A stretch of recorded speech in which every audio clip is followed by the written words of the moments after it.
മാന്യ പ്രേക്ഷകർക്ക് cricket YouTube ചാനലിലേക്ക് സ്വാഗതം. ഇന്നലെയായിരുന്നു RCBയും ചെന്നൈയും തമ്മിൽ നടന്ന മത്സരം നടന്നിരുന്നത്. RCB 2 പന്ത് ബാക്കിയിരിക്കെ 43 റൺസിന്റെ ജയമാണ് ഇന്നലെ RCB നേടിയിരിക്കുന്നത്. കളിയുടെ വിശകലനത്തിലേക്ക് പോവുകയാണെങ്കിൽ ടോസ് ലഭിച്ച ഋതുരാജ് ഗേക്വാദ് ബോളിംഗ് എടുക്കുകയായിരുന്നു. പിന്നെ RCB ബാറ്റിംഗ് ഇറങ്ങിയപ്പോൾ തന്നെ അത്യാവശ്യം നല്ലൊരു 37 റൺ പാർട്ണർഷിപ്പ് ഉണ്ടായി. കോഹ്ലി 28 ഔട്ടാവുകയും കൂടാതെ തന്നെ ഫിലിപ്പ് സാൾട്ട് 46 ഔട്ടാവുകയും ചെയ്തു.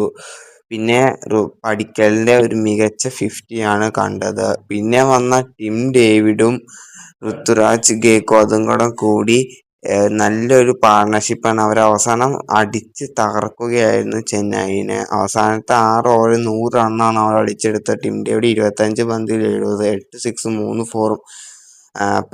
പടിതാറ് അദ്ദേഹം 19 പന്തിൽ 48, 6 സിക്സും 1 ഫോറും. അങ്ങനെ അവർ 250 എന്ന വിക്കറ്റ് 3 വിക്കറ്റ് നഷ്ടത്തിൽ.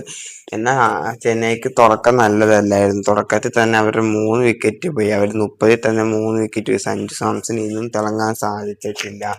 അവരുടെ സർഫസ് ഖാനാണ് കളിച്ചോളൂ. പിന്നെ പ്രശാന്ത് വീറും ഓർഡൻ, ഇവർ 3 പേരും മാത്രമാണ് ഇന്നിങ്സ് കൊണ്ടത്. 25 പന്തിൽ 50 എടുത്ത് സർഫസ് ഖാനും 29 പന്തിൽ 43 എടുത്ത്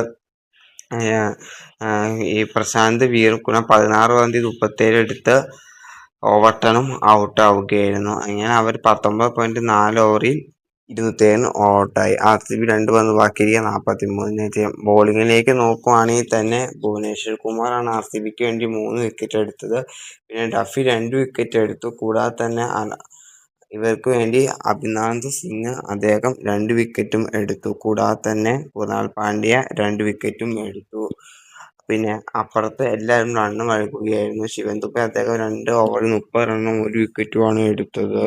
അങ്ങനെ കളി അവസാനിച്ചപ്പോൾ RCB ഒരു മികച്ച ജയമാണ് കണ്ടുവച്ചത്. 2 പന്ത് ബാക്കിയിരിക്കെ 207 ഓവറാക്കി 43 റണ്ണിന്റെ ജയമാണ് അവർ നേടിയത്. ചെന്നൈ വിട്ടതിന് ക്യാച്ചും ഡ്രോപ്പും കളിയുടെ അത് പ്രധാനപ്പെട്ട ഒരു കാര്യമായി മാറിയിരുന്നു. അപ്പോൾ ഇത്രയാണ് ഇവിടെ പറയുന്നത്. വീഡിയോ ഇഷ്ടപ്പെട്ടത് ലൈക്ക് ചെയ്ത് സബ്സ്ക്രൈബ് ചെയ്യുന്ന അടുത്തൊരു പിന്നെ കാണാം.